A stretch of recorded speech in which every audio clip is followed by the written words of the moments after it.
going to take a little ride here today, and I'm going to waste some gasoline. I'm going to cause some addition to the climate change problem for no reason except to fuss about climate change. I guess there's no difference between me and the people who fly around doing that. We're in the car. We're driving down the country road. We're not going to stay here. We're going to go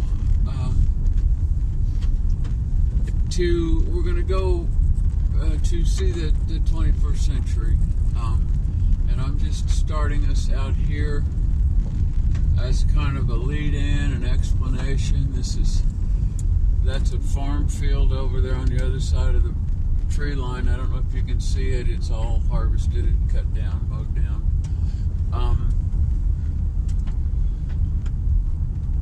The tree line grows along a little very high upland creek that before people got here, that creek used to literally run in this roadbed. But they built the road here in a dry year. Roads all evolved from paths, so people used to walk alongside the creek, and then they used to ride their horses alongside the creek.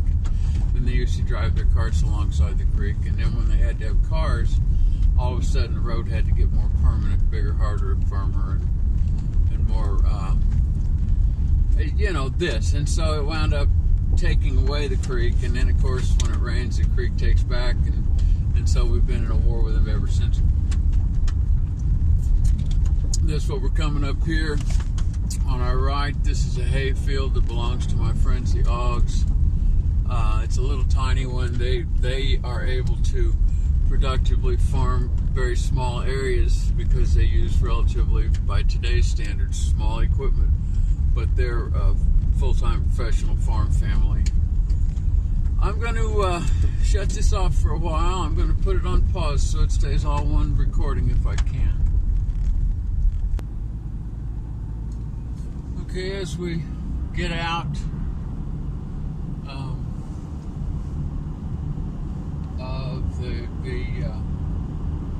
my hidey hole, what I think of as my hermitage or whatever it is, our little farm, we get more into the modern world. This is a spur of Highway 10 that runs from Excelsior Springs to Richmond, and we're going towards Liberty, but we're not going the shortest way. One of the things I want to do on this journey is take you through the Missouri River bottoms, which is rich, extremely high value farmland. The biggest farmers in this part of Missouri own that land down there, and they farm that land. That's where the biggest equipment in this part of Missouri is, and it's the ideal of modern agriculture. What we're going to see is what a modern farm field is supposed to look like, and this is essentially. I'm taking you today on a tour of the things that I'm saying we can't have anymore if we want to save our ecosystem and our planet.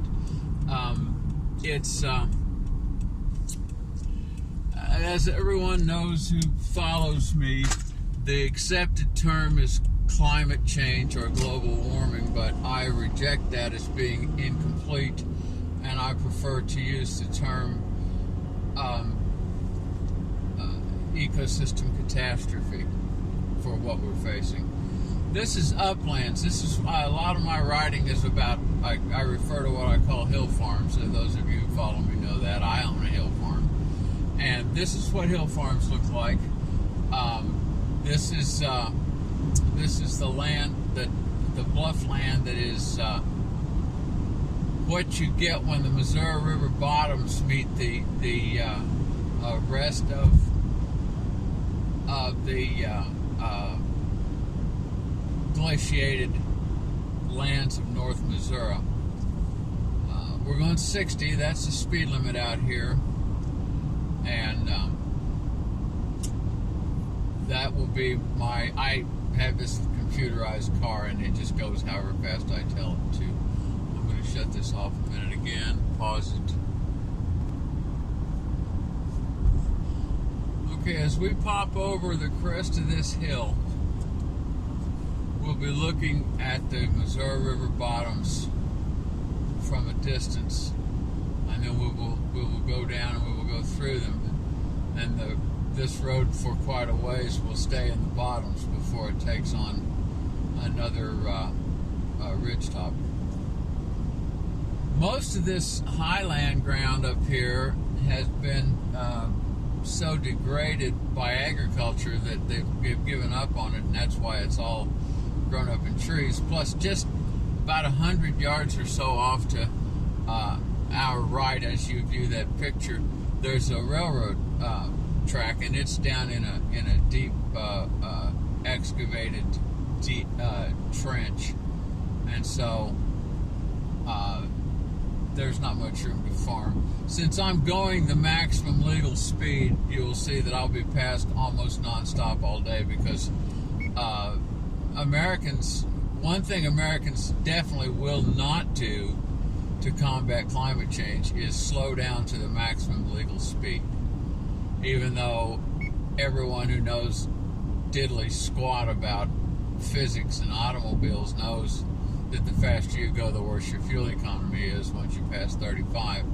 It's just simply the fact that Americans don't care enough about climate change to drop 5 to 10 miles an hour off their average speed.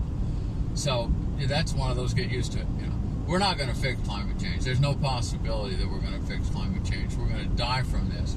But we could if we chose to, and that's why I talk about the things that I talk about. We'll see them here.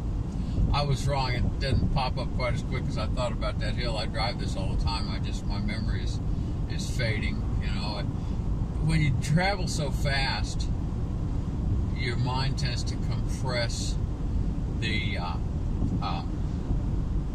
trip. You can't see much out there. If we were on my farm and we were walking, you could see everything there was to see out there.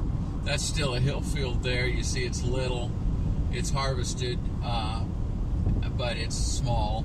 Here's a bean field that's not harvested, just off to our right here. There's a little creek. The tree line there is a little creek that's running parallel to the road, or roughly parallel. Obviously, it's crooked and curvy. So the fields along here have to be small because of the creek.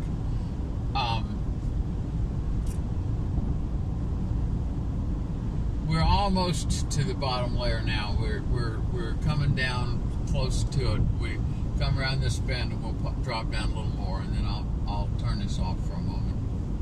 There's a bigger field. We're almost reaching bottomland fields. Here goes somebody else who can't stand the speed limit. He got that car though because he gets good gas mileage. He could drive a bigger car slower and get the same mileage, but that wouldn't be as much fun.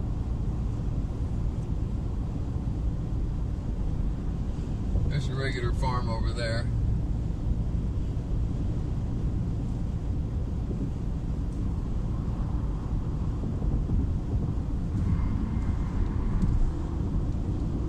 Here goes another one. He's not worried about climate change though, because he has a Jeep. So he can survive when there's no gasoline, because the Jeep will run on magic. Now we're down here pretty much full-time, flat-out bottoms. You can see, that we're looking at bottom ground here, almost completely. The town of Oric is off to our left here. And there's real agriculture. There it is. You see all that dead ground out there? That's progress, friends and neighbors. Now, we don't have to worry about that. We don't have to worry about all this dead ground. And we don't have to worry about all this dead ground. None of this counts, because if we don't emit carbon, we'll be fine. We don't need any life on this soil. as long as we don't emit carbon, everything will be fine. That's what everybody says. That's what Liz Warren says. You know, we'll figure out a way out of carbon, and then we won't have this problem. We won't have any climate change. We won't have any mass extinctions, because everybody knows that the carbon causes all the mass extinctions, and that these absolutely dead deserts of agricultural America are obviously good habitat for all the wildlife that's not there anymore. So, we don't have to worry about the birds going extinct, or the bunnies going extinct, or the quail going extinct, or anything going extinct. We don't have to worry about any of that, because we have, if we don't have carbon emissions, why, this will all get well. This will magically no longer be a dead zone. If we develop machinery that doesn't emit carbon, this will all work. In fact, a lot of the reason that we can't do my way is because we have to have all this dead ground. If we don't have all this dead ground, we can't feed these 7.5 billion people, because all that dead ground is obviously food, and that's what 7.5 billion people are eating. We get one annual crop of either corn or soybeans off of it, and the rest of the year it is a large flat corpse, and that's our benefit. That's the best we can think of as humankind, and we don't have to worry about that, because all we have to worry about is carbon. Okay, it's all carbon. If it's not carbon, it doesn't matter, so don't sweat it. We're going to cross over Fishing River here in a minute. There's some more not to worry. That's all good. It's dead all the way to that hilltop out there in the distance. But that dead is okay. It doesn't matter, because as long as, if we can just get enough solar panels and wind turbines, then all that dead out there won't be dead, and miraculously there will be living things in it. There's Fishing River. It's got some trash floating in it, of course, because this is America, and everything in America has trash floating in it. Because we are the premier generators of trash in the world. This guy's got a couple of his tractors parked out here in the field. You'll see him as we go by. He doesn't have any of his big ones out, though, because I see this guy. All his big tractors have tracks. Those all have wheels. They don't look like bulldozers. This ground here, the reason it looks so unlike the rest is because it was flooded almost all summer, and they couldn't plant in it. But you see over there, it was just high enough that they could. But this brushy looking stuff here, this was flooded all summer, because our management of the climate is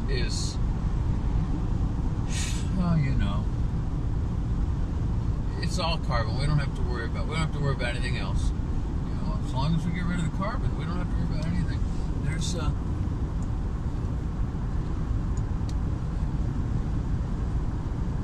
vast acreages of dead ground out there. You see those there? They're dead. Here's some more dead ground. This is I'm going to turn this off, but basically, if I don't turn this off, we'll run through this for about 30 miles. Okay, and it will all be dead. There will not be a living animal, a living bird, a living rodent, or a living plant in most of this ground.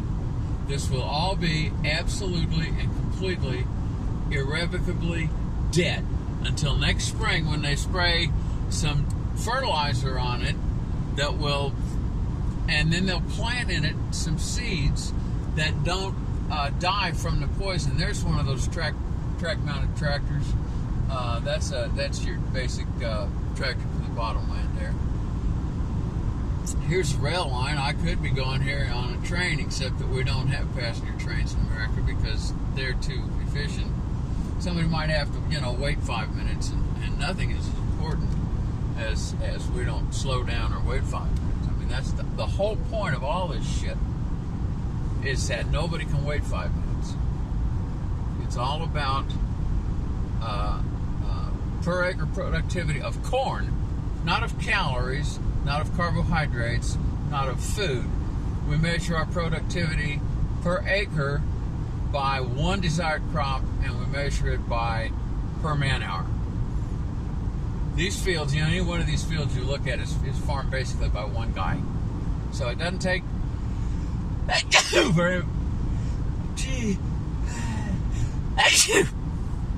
very many families out here, so there's really no economic opportunity out here. But that doesn't matter either, because we can all go to the cities because everyone wants to live in the cities. That's what I hear. There's somebody else got a fuel economy efficient car. We're still going the maximum legal speed. The speed limit is 60, and we're going 60 miles per hour.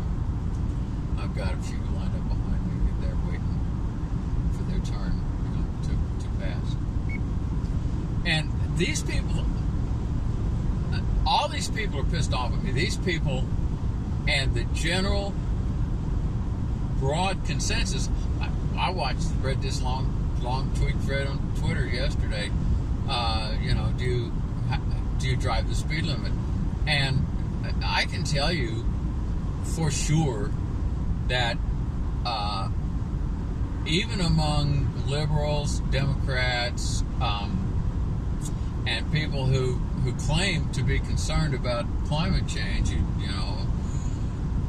as long as nothing in their personal life has to change, they're very concerned about it. As long as we can get the oil companies to take the blame and the government to pay for the fix, and we don't notice any change, they're really concerned about it. But they're all pissed off at somebody who won't go over the speed limit. I mean, 5 miles an hour over the speed limit is the socially acceptable minimum in the United States, and that's crowding it. Really, 7 or 8 miles an hour over is a lot more satisfactory. I refuse. I just refuse. Every mile an hour that you go, faster. Once you pass about the speed of 35, and that's because of the pressure of the air, the density and the weight and the friction of air. Once you pass about 35, regardless of what you drive,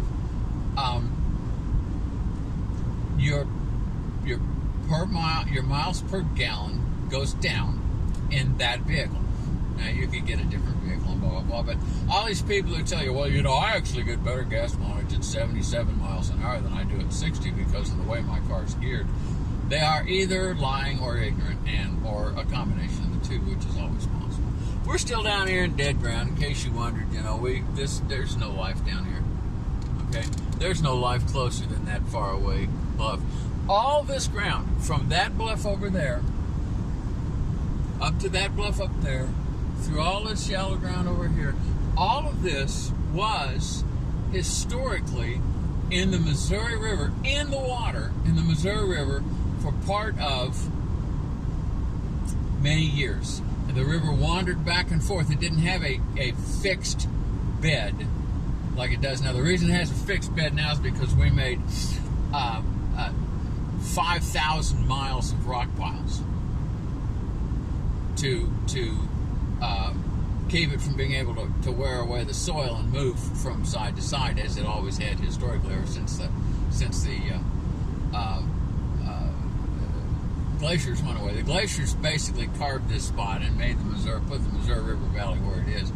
But it wandered back and forth across here for 10,000 years until the white people got here and made 5,000 miles of rock piles along both sides of it to force it to not change directions. So all of this, the river just literally wandered back and forth between all the bluffs and all the other bluffs, clear up until about 1940. So, 7 years before I was born. We're climbing up again out of the valley. You see it's wooden up.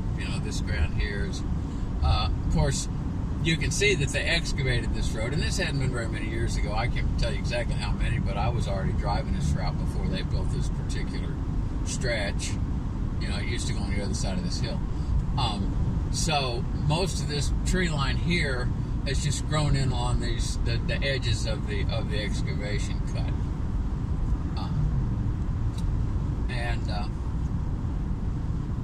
So that's what we got.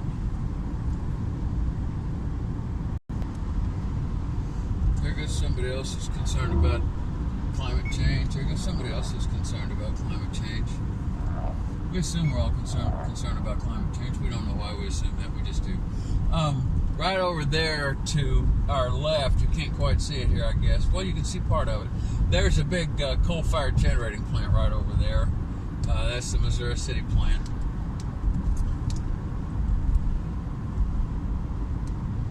We came down across that little bluff line, and we're down in another stretch of bottom. The river used to curve. You know, the river curved back and forth, and that's how come the bottom. The bluff lines curve, and the what we have here. Oh, look, here's some corn we haven't got harvested yet. That's surprising. You don't often see that this late in the year. That yellow stuff there, that's corn that hasn't been harvested. It may not have made. They may have planted it so late that it didn't have time to make, and that may be why they didn't bother to harvest it. Might not be able to break even on dragging the combine through there. So that's all. The river's over there between us and that far away bluff line that you see. Like I said, we're still in what was, in natural history terms, part of the movable bed of the Missouri River. Used to be if you farmed down here and the river took your land, that was tough luck. But the way the laws in Missouri works, and I don't know about other states, but in Missouri, as long as you had 1 foot of land left, you still had your ownership. And when the river moved away again, then you acquired the ownership of all the land that it exposed, and the guy on the other side lost it and you gained it. But if it came all the way up and it got the last foot of your ground, you were out forever. You were done. And the guy behind you, he owned all the way to the river now because you didn't own any left. And when the river moved away, then he gained the ownership of the land to wherever it moved to. And then once they set the river where it was, you know, they just basically drew all the property lines out to where the river went, and then you owned to the river, and that, you know, then that became permanent. Now we, the taxpayers of the United States, we pay a permanent, ongoing maintenance cost to keep this river from moving back across the valley like it used to. Like this past summer, when so much of Nebraska and Iowa were underwater, had we not paid a maintenance cost, we, the taxpayers, the river would have moved, and parts of the land that the settlers had claimed, or that the current owners had claimed, they would have just lost that, and somebody else would have gained it. Our structure of property rights actually does not work at all well with a functioning aquatic or riverine ecosystem. This is about the last valley we're going to go to. We're getting close to Kansas City now. I think I'll take another little break here. We come up here and see a little solar field, solar panel field. That's it right over there. I don't know how well you can see it. There's 2 white buildings and a solar panel field between them. That field was built on the assumption that no plant which could have grown there could have done us the good that those solar panels do.